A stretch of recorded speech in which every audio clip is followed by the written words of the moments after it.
उपस्थित आहेत। आधी मान्य आयुक्त आपल्याला ब्रीफिंग करतील, त्यानंतर प्रश्न उत्तर होईल। मी मान्य आयुक्त महोदयांना विनंती करतो की त्यांनी पत्रकार परिषदेला सुरुवात करावी। नेटवर्कचा इश्यू आहे।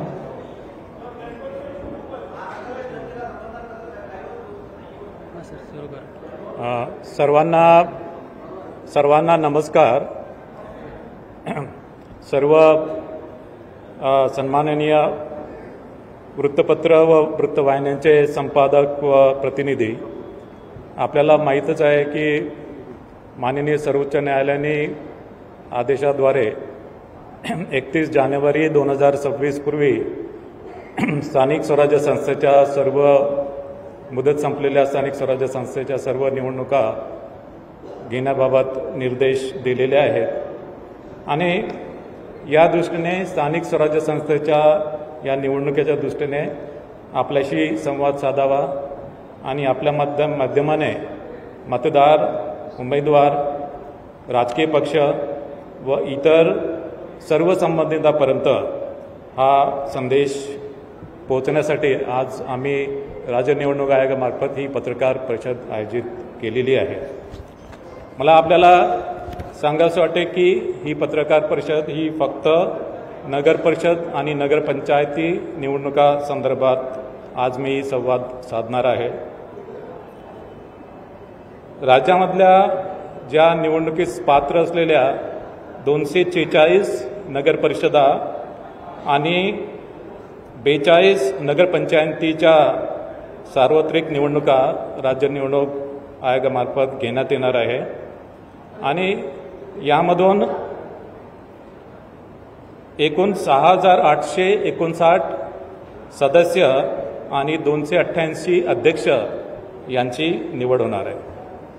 246 नगरपरिषदांमध्ये 10 नवनिर्मित नगरपरिषदांचा समावेश आहे आणि 236 नगरपरिषदांची मुदत यापूर्वीच संपलेली आहे। राज्यामध्ये एकूण 147 नगरपंचायती आहे, त्यापैकी 42 नगरपंचायतीसाठी निवडणूक होत आहे। त्यामध्ये 15 नवनिर्मित नगरपंचायती आहे आणि 27 नगरपंचायतीची मुदत यापूर्वी संपलेली आहे आणि उर्वरित 105 नगरपंचायतीची मुदत यापूर्वी समाप्त झालेली नाही। नगर परिषदची साधारणतः सदस्य संख्या ही 20 ते 75 आहे आणि नगरपंचायतची सदस्य संख्या ही 17 आहे।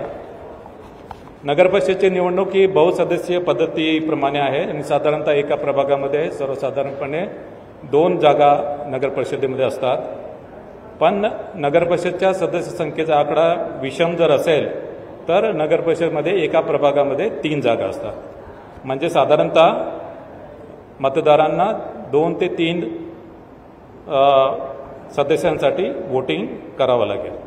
याशिवाय नगर परिषदेचा एक अध्यक्ष आहे, यासाठी सुद्धा मतदान करावं लागेल।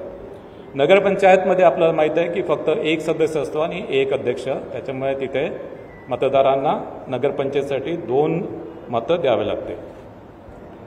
नामनिर्देशन हे पूर्णपणे राज्य निवडणूक आयोगाने जे संकेतस्थळ विकसित केलेले आहे त्या संकेतस्थळावर ऑनलाईन नामनिर्देशन पत्र स्वीकारले जातील आणि एका प्रभागामध्ये एका उमेदवाराला जास्तीत जास्त 4 नामनिर्देशन पत्र दाखल करता येतील।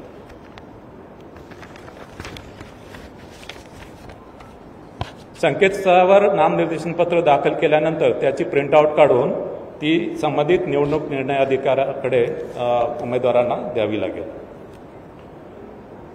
नामनिर्देशन पत्रासोबत जात वैधता प्रमाणपत्र देणे आवश्यक आहे, मात्र ज्यांनी नामनिर्देशनापूर्वी जात वैधता प्रमाणपत्रासाठी अर्ज केला आहे आणि नामनिर्देशनाच्या दिवशी ज्यांच्याकडे जात वैधता प्रमाणपत्र नाही आहे त्यांना अर्ज केल्याची पावती त्यांना सादर करून नामनिर्देशन पत्र त्यांना दाखल करता येईल। मात्र असा उमेदवार फायनली अंतिमतः निवडून जर आला तर त्याला 6 महिन्याच्या आतमध्ये जात वैधता प्रमाणपत्र देणे हे बंधनकारक राहील। नगर परिषद आणि नगरपंचायतच्या मतदार यादी संदर्भात अंतिम मतदार यादी ही 31 ऑक्टोबर 2025 रोजी प्रसिद्ध झालेली आहे आणि मतदान केंद्रनिहाय मतदार याद्या 7 नोव्हेंबर 2025 रोजी प्रसिद्ध होणार आहे. नगरपरिषद आणि नगरपंचायतच्या निवडणुकीसाठी एकूण मतदार 1,07,03,576 इतके मतदार आहे आणि त्यासाठी एकूण 13,355 मतदान केंद्रांची व्यवस्था करण्यात आलेली आहे. या निवडणुकीसाठी पुरेशी इलेक्ट्रॉनिक वोटिंग मशीनची व्यवस्था करण्यात आलेली आहे. या निवडणुका इलेक्ट्रॉनिक वोटिंग मशीनद्वारेच होणार आहेत आणि त्यामध्ये 13,726 कंट्रोल युनिट आणि 27,452 बॅलेट युनिटची व्यवस्था केलेली आहे. उमेदवारांसाठी जी खर्च मर्यादा आहे ती खर्च मर्यादा वाढवण्यात आलेली आहे. अ वर्ग नगर परिषदेसाठी अध्यक्ष पदासाठी 15 लाख, सदस्य पदासाठी 5 लाख, ब वर्ग नगर परिषदेसाठी अध्यक्ष पदासाठी 11,25,000, सदस्य पदासाठी 3,50,000, क वर्ग नगर परिषदेसाठी अध्यक्ष पदासाठी 7,50,000, सदस्य पदासाठी 2,50,000, नगरपंचायतीसाठी अध्यक्ष पदासाठी 6 लाख आणि सदस्य पदासाठी 2,25,000 अशी खर्चाची मर्यादा आहे. मतदारांसाठी निवडणूक आयोगाने, राज्य निवडणूक आयोगाने जे संकेतस्थळ विकसित केलेले आहे त्यामध्ये त्यांना सर्च फॅसिलिटी दिलेली आहे आणि या सर्च फॅसिलिटीमध्ये जाऊन मतदारांना त्यांचे नाव आणि मतदान केंद्र शोधता येईल.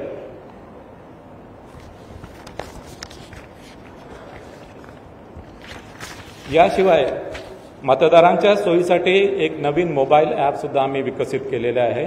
या मोबाईल ॲपच्या मदतीने मतदारांना त्यांच्या मतदार यादीमधील नाव शोधता येईल. याशिवाय त्यांचं मतदान केंद्र शोधता येईल.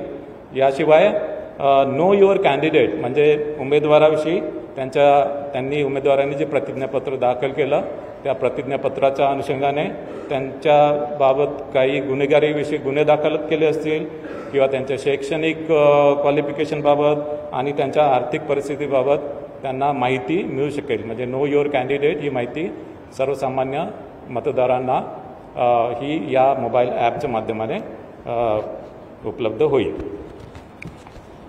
मतदार यादीच्या बाबतीत जे संभाव्य दुबार नावाबाबत राज्य निवडणूक आयोगाने पूर्ण दक्षता घेतलेली आहे. राज्य निवडणूक आयोगाने त्यांच्या सिस्टीमवर टूल विकसित केलेलं आहे आणि या टूलच्या माध्यमाने प्रत्येक नगरपरिषद नगरपंचायतीमधील प्रभागामध्ये संभाव्य दुबार मतदार हे डबल स्टार असं चिन्ह त्याच्या पुढे आलेलं आहे. जिथे जिथे अशा प्रकारचे डबल स्टार आलेले आहे तिथे संबंधित अधिकारी संबंधित मतदारांना कॉन्टॅक्ट करून तो कुठल्या प्रभागामध्ये आणि तो कुठल्या मतदान केंद्रामध्ये तो मतदान करेल याची माहिती घेईल. त्यासोबतच त्याचं नाव, त्याचं लिंग, त्याचं फोटोग्राफ आणि त्याचा पत्ता या सर्व बाबीसुद्धा तपासेल. ज्या मतदान केंद्रामध्ये त्यांनी ऑप्शन दिलेलं आहे त्या मतदान केंद्रामध्ये त्याला मतदानाची सोय असेल आणि इतर मतदान केंद्रामध्ये त्याला मतदान करता येणार नाही. ज्या मतदारांच्या नावानं पुढे डबल स्टार आलेला आहे, दुबार मतदार म्हणून डबल स्टार आलेला आहे, पण त्यांनी काही प्रतिसाद दिला नाही तर सर्व मतदान केंद्रावर त्याचं डबल स्टार म्हणून नोंद होईल आणि असा मतदार मतदान केंद्रावर आल्यानंतर त्याच्याकडून एक डिक्लेरेशन घेतलं जाईल की या मतदान केंद्राव्यतिरिक्त इतर मतदान केंद्रामध्ये त्यांनी मतदान केलं नाही किंवा या मतदानानंतर दुसऱ्या मतदान केंद्रावर तो मतदान करणार नाही. म्हणजे एकाच मतदान केंद्रावर त्याला मतदान करता येईल. ऑफकोर्स त्याच्या ज्या वेगवेगळे जे अधिनियम आहेत आणि नियम याच्यामधल्या मतदारांच्या पात्रतेविषयी ज्या तरतुदी आहेत त्या ऑफकोर्स प्रिसाइडिंग ऑफिसर या तपासून घेतील. मतदार जागृतीच्या संदर्भात मतदानाचा टक्का वाढावा यासाठी आम्ही 32 वेगवेगळ्या प्रकारचे ॲक्च्युली वोटर्स अवेअरनेस कॅम्पेन आम्ही घोषित केलेले आहेत आणि संबंधित नगरपरिषद आणि नगरपंचायती यांच्या निधीमधून हे जे मतदान आणि काही निधी राज्य निवडणूक आयोगाकडे पण आहे. सोशल मीडियाच्या माध्यमाने आणि राज्य निवडणूक आयोगाने त्याच्या संदर्भात एक गीतसुद्धा तयार केलेलं आहे. आणि या वोटर्स अवेअरनेस कॅम्पेनच्या माध्यमाने मतदानाचा टक्का जास्तीत जास्त वाढेल याच्याबद्दल आम्ही दक्षता घेतलेली आहे. वेगवेगळे पोस्टर्स, बॅनर्स, क्रिएटिव्ह आर्ट, भित्तिचित्र, चित्ररथ याच्या माध्यमाने सुद्धा वोटर्स अवेअरनेस कॅम्पेन राबवला जाईल. मतदान केंद्रावर पुरेशा सुविधा देण्यात आलेल्या आहेत आणि त्याच्यामध्ये विशेष करून दिव्यांग मतदार, तान्ह्या बाळासह ज्या स्त्रिया आहेत, गरोदर स्त्रिया आहेत, ज्येष्ठ नागरिक आहेत यांना प्राधान्याने मतदान करून दिलं जाईल. दिव्यांग आणि ज्येष्ठ नागरिकांसाठी रॅम्पची सोय केलेली आहे. याशिवाय व्हीलचेअरची सुद्धा व्यवस्था करण्यात येणार आहे. सर्व मतदान केंद्रावर विजेची व्यवस्था, पिण्याच्या पाण्याची व्यवस्था, सावलीची व्यवस्था, शौचालयाची व्यवस्था उपलब्ध करून देण्यात आलेली आहे. आणि विशेष करून काही मतदान केंद्र हे गुलाबी मतदान केंद्र म्हणून ॲक्च्युली हे आम्ही करू. आणि या गुलाबी मतदान केंद्रामध्ये या मतदान केंद्रातील सर्व निवडणूक अधिकारी, कर्मचारी, पोलीस कर्मचारी हे महिला कर्मचारी असतील. यावेळेस मतदान केंद्राच्या इमारतीमध्ये मोबाईल नेण्याची एक फॅसिलिटी आम्ही दिलेली आहे. मात्र ॲक्च्युअल मतदान केंद्रामध्ये मोबाईल नेता येणार नाही, त्या इमारतीमध्ये नेता येईल. आणि त्या मतदान केंद्राच्या बाहेर एक फॅसिलिटी असेल, तिथे मोबाईल तिथे डिपॉझिट करता येईल. मात्र हे कंपल्सरी नाही आहे. जे निवडणूक निर्णय अधिकारी याच्या संदर्भात निर्णय घेतील की कुठल्या मतदान केंद्रावर ही मोबाईल नेण्याची फॅसिलिटी उपलब्ध करून द्यायची आहे. या निवडणुकीसाठी नगरपरिषद नगरपंचायत निवडणुकीसाठी 288 निवडणूक निर्णय अधिकारी आणि 288 सहाय्यक निवडणूक निर्णय अधिकारी यांची व्यवस्था आम्ही केलेली आहे. यासाठी एकूण पोलिंग स्टाफ, काउंटिंग स्टाफ एकूण 66,775 निवडणूक अधिकारी कर्मचाऱ्यांची व्यवस्था आम्ही केलेली आहे. यामध्ये एकूण मतदार, पुरुष मतदार हे 53,79,931 असतील. महिला मतदार 53,22,870 असतील. आणि इतर मतदार म्हणजे याच्यामध्ये ट्रान्सजेंडर येतात ते 775 मतदार असतील. अशा अनुषंगाने एकूण मतदार 1,07,03,576 असतील. 13,355 मतदान केंद्राच्या माध्यमाने ही निवडणूक कंडक्ट केल्या जाईल. एकूण 246 नगरपरिषदेची निवडणूक होत आहे. 42 नगरपंचायती आहेत. 288 अध्यक्षपदांच्या जागा आहेत. एकूण प्रभाग 3,820 आहेत. एकूण सदस्य संख्या 6,859 आहे. त्यापैकी महिलांसाठी 3,492 प्रभाग हे आरक्षित आहे. अनुसूचित जातीसाठी 895 जागा आहेत. त्यापैकी 498 महिलांसाठी आरक्षित आहे. अनुसूचित जमातीसाठी 338 सदस्यपद आहेत. त्यापैकी 187 महिला असतील. नागरिकांच्या मागासवर्ग प्रवर्गासाठी 1,821 जागा आहेत. त्यापैकी 1,005 महिला असतील. आणि सर्वसाधारण 3,805 जागा असतील. त्यापैकी 1,802 महिला असतील. आता विभागनिहाय किती नगरपरिषद नगरपंचायतीच्या निवडणूक होत आहे हे मी घोषित करतो आहे. कोकण विभाग 27, नाशिक विभाग 49, पुणे विभाग 60, छत्रपती संभाजीनगर विभाग 52, अमरावती विभाग 45 आणि नागपूर विभाग 55. हा निवडणूक कार्यक्रम जाहीर झाल्यापासून संबंधित नगरपरिषद नगरपंचायतीच्या कार्यक्षेत्रामध्ये आचारसंहिता लागू करण्यात आलेली आहे. आणि ही आचारसंहिता जरी नगरपरिषद नगरपंचायतीच्या कार्यक्षेत्रात जरी लागू असेल तरी अन्य ठिकाणी देखील काही कार्यक्रम किंवा काही निर्णय झाले आणि ते नगरपरिषद नगरपंचायतीच्या मतदारांवर परिणाम करत असतील तर त्याला सुद्धा आचारसंहिता त्याला लागू होईल. मात्र नैसर्गिक आपत्तीबाबत काही उपाययोजना किंवा मदत द्यायची असेल त्याला आचारसंहितेची आडकाठी राहणार नाही. आचारसंहिता आणि कायदा सुव्यवस्था संदर्भात आजच राज्य निवडणूक आयोगाने 2 आदेश जारी केलेले आहेत. आता मी नगरपरिषद नगरपंचायत यांचा प्रत्यक्ष निवडणूक कार्यक्रम जाहीर करत आहे. नामनिर्देशन पत्र दाखल करण्यास सुरुवात 10 नोव्हेंबर 2025. नामनिर्देशन पत्राची दाखल करण्याची अंतिम मुदत 17 नोव्हेंबर 2025. नामनिर्देशन पत्राची छाननी 18 नोव्हेंबर 2025.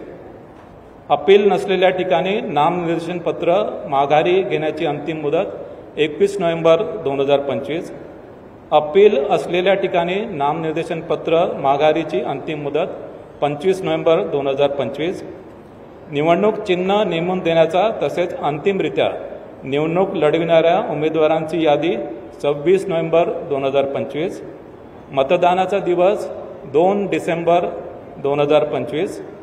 मतमोजणीचा दिवस 3 डिसेंबर 2025. शासन राजपत्रात निकाल प्रसिद्ध करण्याचा दिवस 10 नोव्हेंबर 2025. 10 डिसेंबर 2025. तर या अनुषंगाने नगरपरिषद नगरपंचायतीच्या निवडणुका या स्वच्छ, पारदर्शक, निर्भय आणि कायदा व नियमाच्या चौकटीत करण्याची संपूर्ण दक्षता राज्य निवडणूक आयोगाने घेतली.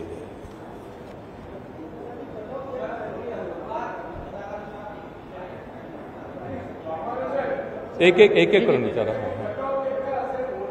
वोटरची कट ऑफ डेट 1 जुलै 2025.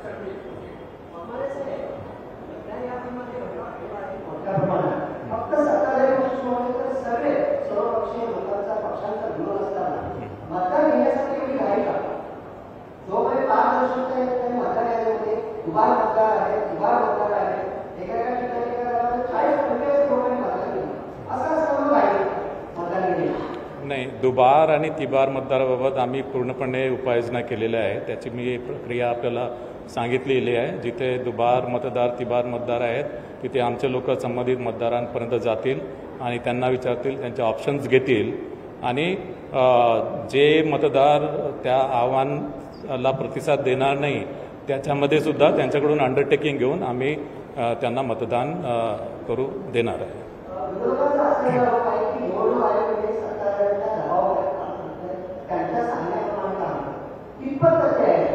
नाही, हे चुकीचं आहे. असं निवडणूक आहे कोणाच्याही दबावाखाली काम करत नाही.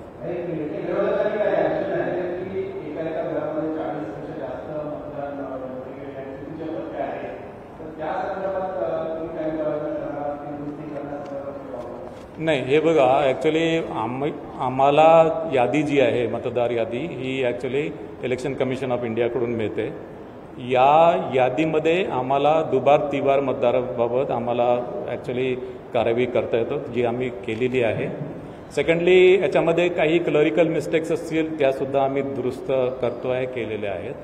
आणि यामध्ये प्रभाग चुकलेला जर असेल तर प्रभाग ते सुद्धा आम्ही दुरुस्त करतो की ॲक्च्युली एका प्रभागामध्ये पाहिजे मात्र चुकीने दुसऱ्या प्रभागामध्ये गेला आहे, ते सुद्धा आम्ही दुरुस्त करतो आहे. आणि विधानसभेच्या मतदार यादीमध्ये नाव आहे पण या मतदार यादीमध्ये नाव नाही आहे, ती सुद्धा आम्ही नाव त्यामध्ये इन्कॉर्पोरेट करतो.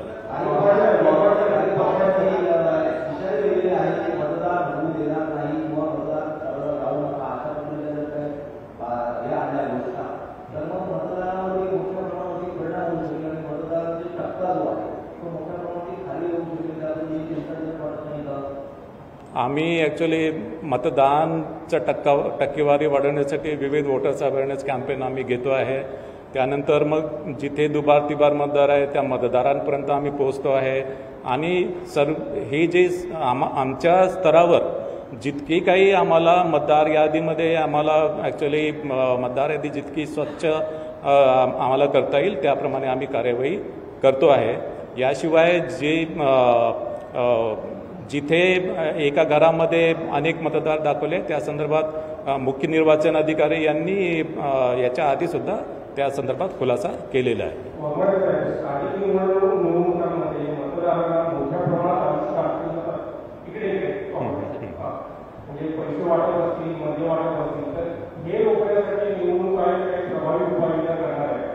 नाही, आम्ही याच्यामध्ये आचारसंहिताचा ऑर्डर काढलेला आहे. या आचारसंहितेच्या ऑर्डर्समध्ये मद्य आणि पैशाचे वाटप याच्याबद्दल सर्व प्रतिबंधक उपाययोजना केलेल्या आहे. पोलीस विभागाला प्रॉपर डायरेक्शन्स दिलेले आहेत आणि यामध्ये सर्व बँका, सर्व पतपेढ्या यांच्या व्यवहारावर पूर्ण लक्ष ठेवणार आहे. याशिवाय विविध प्रकारचे जे पोर्ट्स असतील, एअरपोर्ट्स असतील किंवा विविध ट्रान्सपोर्ट्स व्हेकल असतील या ठिकाणी सुद्धा पुरेशी उपाययोजना आम्ही करतो.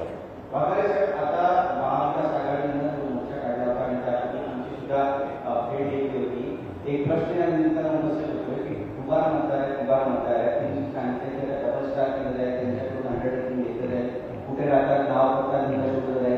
मग तुम्ही हे मान्य करता का की या ज्या निवडणुका झालेल्या आहेत लोकसभेच्या असू द्या, विधानसभेच्या असू द्या, त्यामध्ये उभार मतदार त्यांनी मतदान केलं आहे, या निवडणुका नाही, लोकसभा विधानसभा निवडणुकीच्या बाबतीत मी काही कॉमेंट्स करणार नाहीत.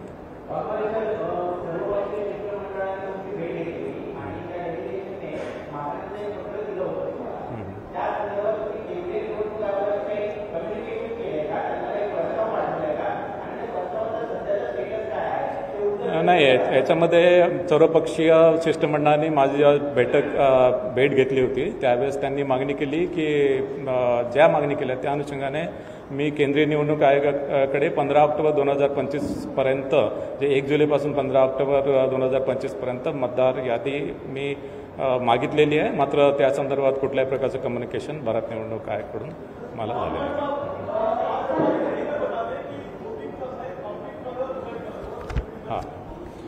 इसमें नाम निर्देशन पत्र जो है, नाम निर्देशन पत्र दाखिल करने की डेट है 10 नवंबर 2025.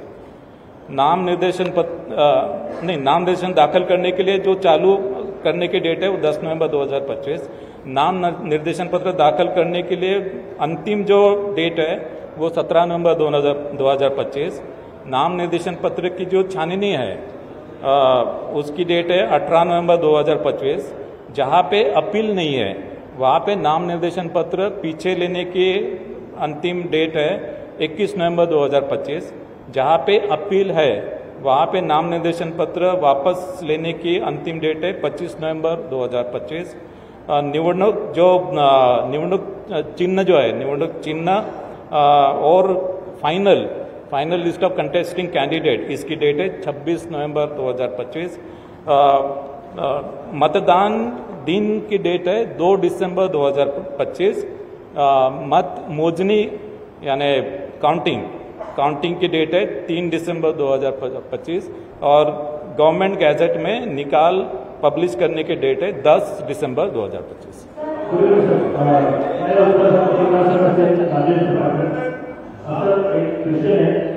उत्तर भारत विकास से रजिस्टर्ड अनडिफाइंड पार्टी है, चुनाव से हमारा अपोजिशन है, तो उसके लिए क्या करेंगे?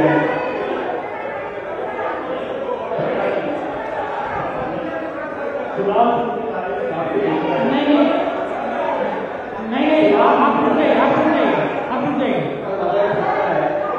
लोकांचा तुमच्यावरती विश्वास आहे की आतापर्यंत चांगलं काम केलं, पण आता या वेळेला मतदारांचा प्रचंड रोष आहे, त्यांना त्रास आहे आणि त्यांची नावं काढलेली उभा राहिली. या अशा कठीण परिस्थितीमध्ये आपण सुप्रीम कोर्टाकडे ही निवडणूक आणखी पुढे ढकलावी यासाठी आमच्यासाठी तुम्ही का प्रयत्न केला? सर्वोच्च न्यायालयाने ऑलरेडी 31 जानेवारी 2026 डेट दिलेली आहे. 31 जानेवारी 2026च्या आतमध्ये सर्व निवडणुका कंडक्ट करायच्या आहेत.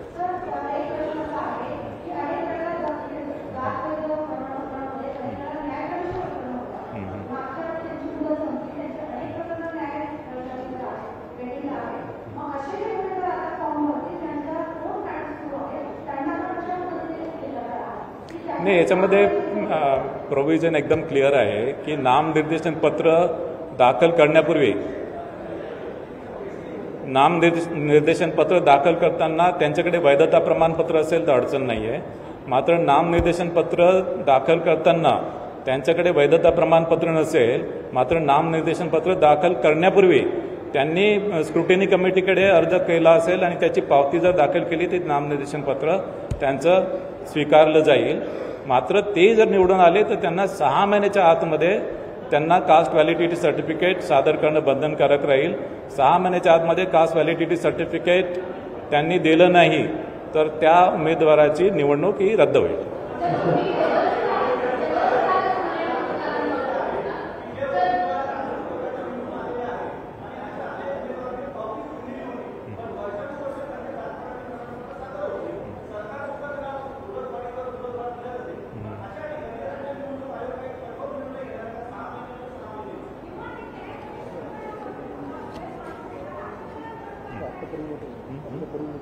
नाही, आता ॲक्च्युली बेसिकली नाम निर्देशनाची जी प्रक्रिया आहे ती आमच्या परवीमध्ये आहे. एकदा तो निवडून आल्यानंतर गॅझेटमध्ये पब्लिकेशन झाल्यानंतर तिथे राज्य निवडणुकाचा रोल संपतो. त्याच्यानंतर रोल तो राज्य शासनाचा आहे.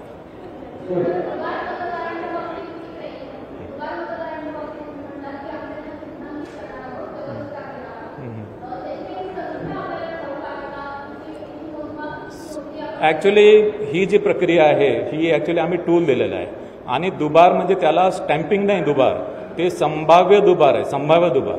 आता संभाव्य दुबार आमचे कर्मचारी ज्यावेळेस त्या मतदारांकडे जातील तिथे शहानिशा करतील त्यावेळेसच कळेल की तो खरोखर दुबार आहे किंवा नाही आहे. त्याच्यामुळे ही संख्या आता मला सांगता येणार नाही, कारण की ही संख्या ही प्रत्येक प्रभागामध्ये वेगवेगळी आहे. ती या सर्व नगरपरिषदांमध्ये ती वेगवेगळी ती संख्या आहे आणि त्याच्यानंतर ही ॲक्च्युली ज्यावेळेस फायनल होईल, ज्यावेळेस ही संभाव्य दुबार मतदार आपण ॲक्च्युली व्हेरीफाय करू त्यावेळेसच ॲक्च्युली आपल्याला ही संख्या समजेल आणि मतदानाच्या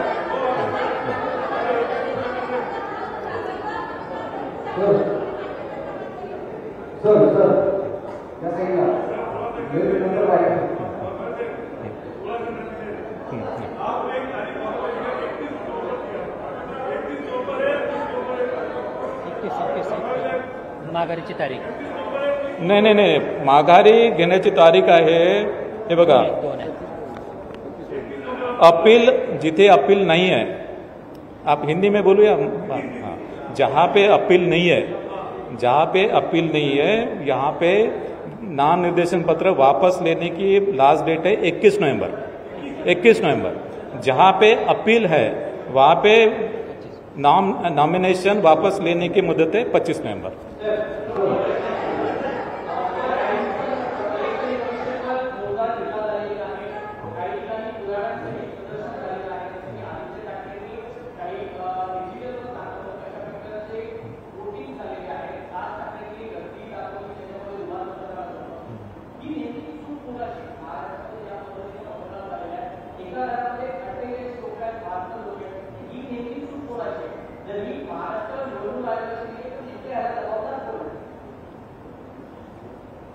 नाही, आता ॲक्च्युली जी मतदार यादी आहे, मतदार ही भारत निवडणूक आयोगाकडून मतदार यादी आम्हाला मिळाली. आमचे जे पॉवर आहे ते दुबार मतदार आम्ही आयडेंटिफाय केलेले आहेत आणि याशिवाय ज्यांचे नाव त्याच्यामध्ये आलेले नाही ते सुद्धा आम्ही इन्क्लूड या मतदार यादीमध्ये केलेले आहेत आणि त्याप्रमाणे ही मतदार यादी फायनली आम्ही पब्लिश केलेली आहे. काय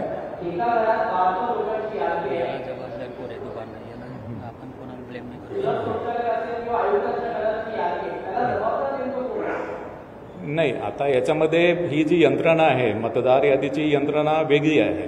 ही ॲक्च्युली आम्ही फक्त ती यादी अडॉप्ट करतो. आम्ही फक्त ती जी यादी ती अडॉप्ट करतो. एक पर्टिक्युलर डेट ठरवतो आणि त्या डेटला ती यादी आम्ही अडॉप्ट करतो. शहानिशाचे जे प्रकार आहेत ते सांगितले मी. दुबार मतदार असतील तिथे आम्ही बघतो, चुकीच्या प्रभागामध्ये गेलं ती आम्ही बघतो, नाव इन्क्लूड झालं नाही, विधानसभा मतदार यादीमध्ये नाव आहे पण याच्यामध्ये नाही आहे ते इन्क्लूड करतो, काही क्लरिकल मिस्टेक्स असेल, एरर असेल ते इन्क्लूड करतो.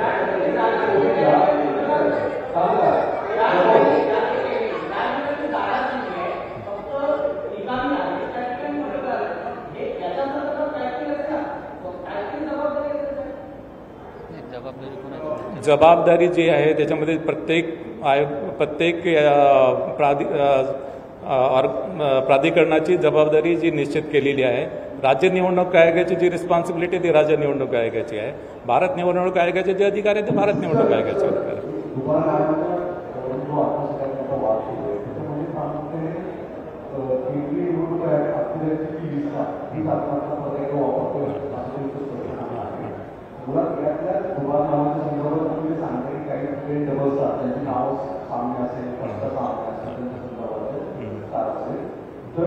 अशांची साधारणतः संख्या तुमच्याकडे आली आहे का? किती आहे? नाही, ते मी ॲक्च्युली संख्या सध्या मी सांगू शकणार नाही, कारण की आता ही जी प्रक्रिया आहे ती प्रक्रिया प्रत्येक जे रिटर्निंग ऑफिसर आहे त्यांच्या स्तरावर सुरू आहे आणि त्यामध्ये ॲक्च्युली फिजिकल व्हेरिफिकेशन आणि मतदानाच्या 2 दिवस आधीपर्यंत ही प्रक्रिया सुरू राहील. मतदानाच्या 2 दिवस आधी एक्झॅक्टली आपल्याला दुबार मतदार किती आहेत एक्झॅक्टली, कारण की आता जे सॉफ्टवेअरने आयडेंटिफाय केलं ते संभाव्य दुबार आहेत, ते ॲक्च्युअल दुबार नाही, ते संभाव्य दुबार आहेत.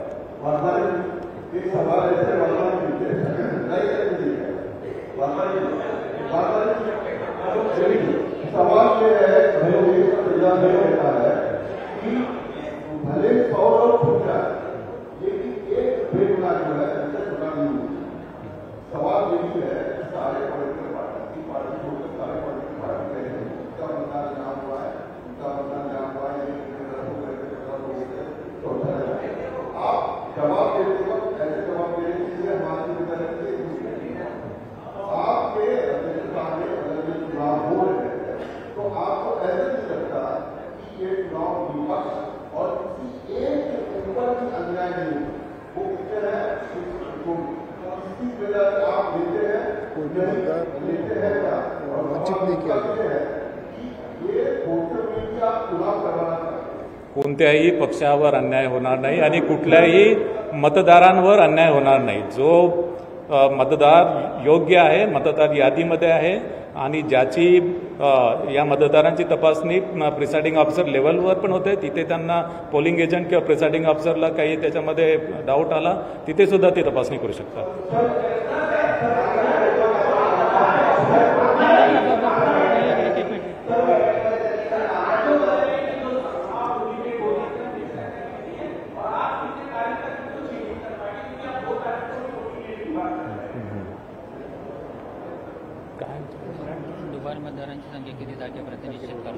नाही, मतदानाच्या 2 दिवस आधी एक्झॅक्टली जे फिगर्स आहेत ते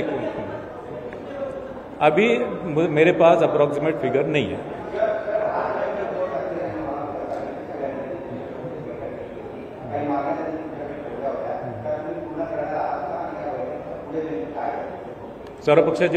सर्व पक्षाच्या बैठकीच्या अनुषंगाने आम्ही भारत निवडणूक आयोगाला प्रस्ताव पाठवलेला आहे 15 ऑक्टोबरपर्यंतची यादी द्यायला. त्याला अजूनपर्यंत रिस्पॉन्स नाही आहे, मी आधी सांगितलेलं आहे ते.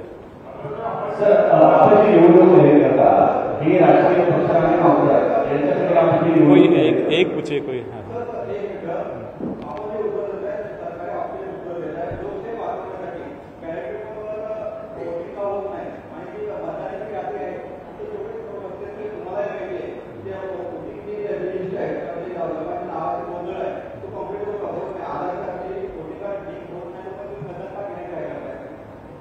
हे बघा, 2005 मध्ये इलेक्ट्रॉनिक वोटिंग मशीन आपण आणली. 2005 मध्ये अधिनियमामध्ये तरतूद केली इलेक्ट्रॉनिक वोटिंग मशीनची. याशिवाय इलेक्ट्रॉनिक वोटिंग मशीनच्या संदर्भात वेगवेगळ्या सन्माननीय न्यायालयामध्ये पिटिशन दाखल झालेलं आहे आणि माननीय सर्वोच्च न्यायालयापर्यंत न्यायालयाने निर्वाह दिला आहे की इलेक्ट्रॉनिक वोटिंग मशीनचा वापर योग्य आहे. आपल्या कायद्यामध्ये इलेक्ट्रॉनिक वोटिंग मशीनची तरतूद आहे.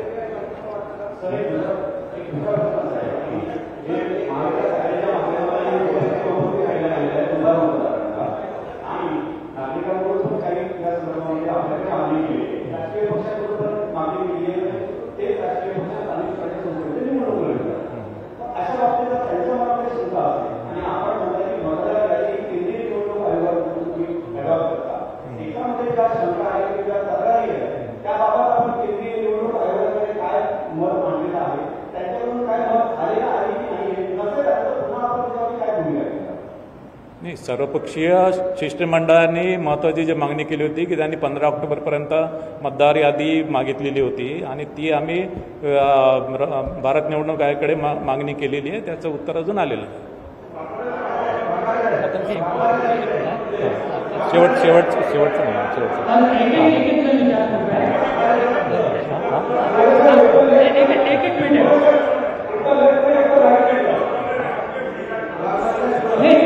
सगळ्यांना विचारू द्या, बाकीच्यांना राहिले त्यांचं उद्या सगळ्यांना एक एकदा होऊ द्या.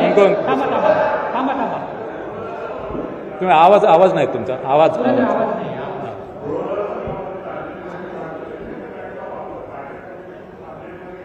व्हीव्हीपॅट नाही बघा, व्ही व्ही पॅट जे आहे, व्ही व्ही पॅट एक तर नंबर 1, 1 मिनिट मला उत्तर देऊ. व्ही व्ही पॅट जे आहे, व्ही व्ही पॅट आपल्या कुठल्याच अधिनियमामध्ये नियमामध्ये व्ही व्ही पॅटची तरतूद नाही आहे. नंबर 1. आपल्या काही स्थानिक स्वराज्य संस्था, तुरळक काही स्थानिक स्वराज्य संस्था सोडून इतर सर्व स्थानिक स्वराज्य संस्थांमध्ये मल्टी मेंबर मल्टी पोस्टची तरतूद आहे. म्हणजे महापालिकामध्ये 4 मेंबर आहेत, नगर परिषदमध्ये 2 आहेत, आणि जिल्हा परिषदमध्ये 1 विभाग 1 गण. आणि अशी जी मल्टी मेंबर मल्टी पोस्टसाठी व्ही व्ही पॅट मशीन सध्या अस्तित्वात नाही आहे. सर्व स्टेट इलेक्शन कमिशनची टेक्निकल इव्हॅल्युएशन कमिटी यामध्ये स्थापन झाली आहे आणि त्या टेक्निकल इव्हॅल्युएशन कमिटीने व्ही व्ही पॅट संदर्भात टेक्निकल स्पेसिफिकेशन अजूनपर्यंत निश्चित केलेले नाही आहे. आणि या दृष्टीने व्ही व्ही पॅटचा वापर आपण या निवडणुकीमध्ये करणार नाही. त्यांचा प्रश्न उद्या ना. एक हां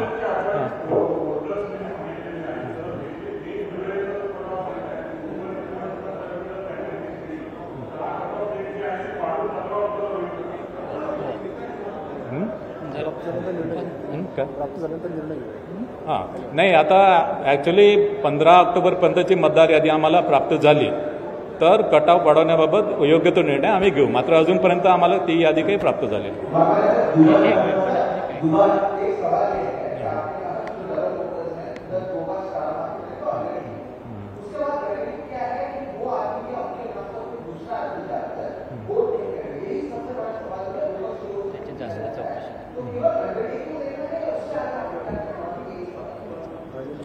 देखो, एक्चुअली दोबारा मतदार के लिए अंडरटेकिंग तो एक है, लेकिन जो अधिनियम नियम में जो तरतूद है, आइडेंटिफिकेशन के बारे में अगर कुछ यहाँ पे डाउट आता है आइदर प्रिसाइडिंग अफसर को या पोलिंग एजेंट को, तो वहाँ पे समरी इंक्वायरी करने की पावर प्रिसाइडिंग अफसर को है. और अगर उनको वहाँ पे अगर ऐसा दिखाई दिया कि वो समझो बोगस वोटर्स है तो उसको वो वोट नहीं करने देते.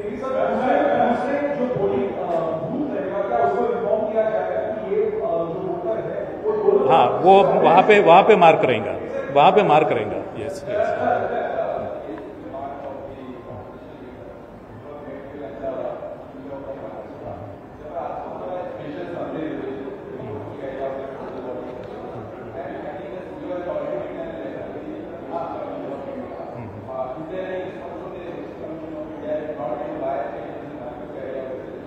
Regarding what?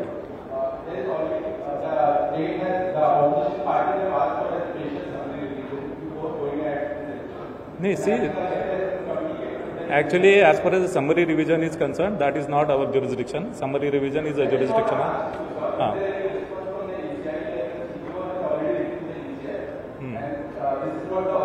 No, actually, no communication by ECI about either summary revision or intensive revision to us.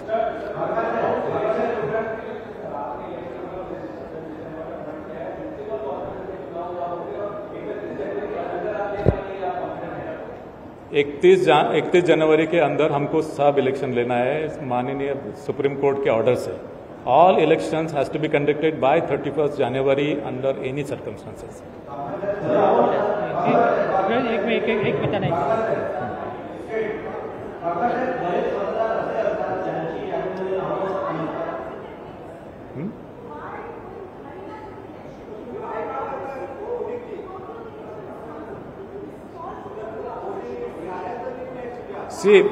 See, number one, Honorable Supreme Court has given mandate to take all the election before 31st January 26. I have to follow that order. And we have taken appropriate measures as far as the voting list is, voters list is concerned, that I have already elaborated in detail. त्यांचा शेवटचा प्रश्न याचा आहे. हां, बोला.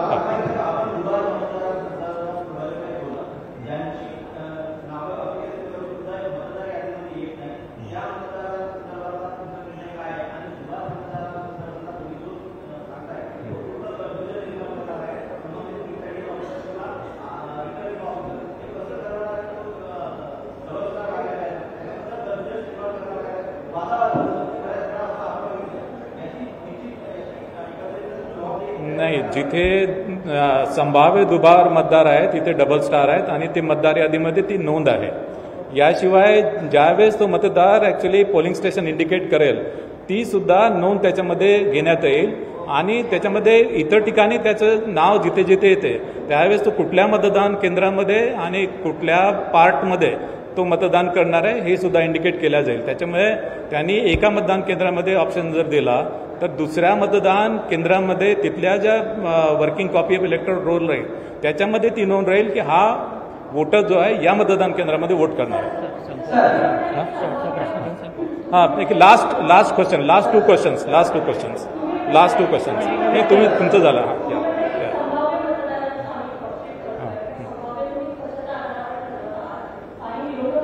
Actually already मी सांगितलेलं आहे की राज्य निवडणूक आयोगाने ॲक्च्युली आमच्याकडे एक टूल आहे. त्या टूलच्या आधारे आम्ही संभाव्य दुबार मतदार ऑलरेडी मतदार यादीमध्ये मार्क झालेले आहे त्याला स्टार आम्ही त्याला मार्क केले. सर्व स्थानिक स्वराज्य संस्थांसाठी सेम टूल वापरणार आहे. शेवटचा प्रश्न. एक मिनिट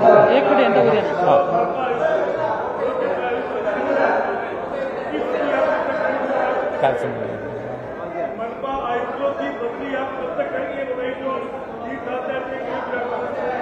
मनपा 3 सालपेक्षा जास्त झाले त्या आयुक्तांची बदली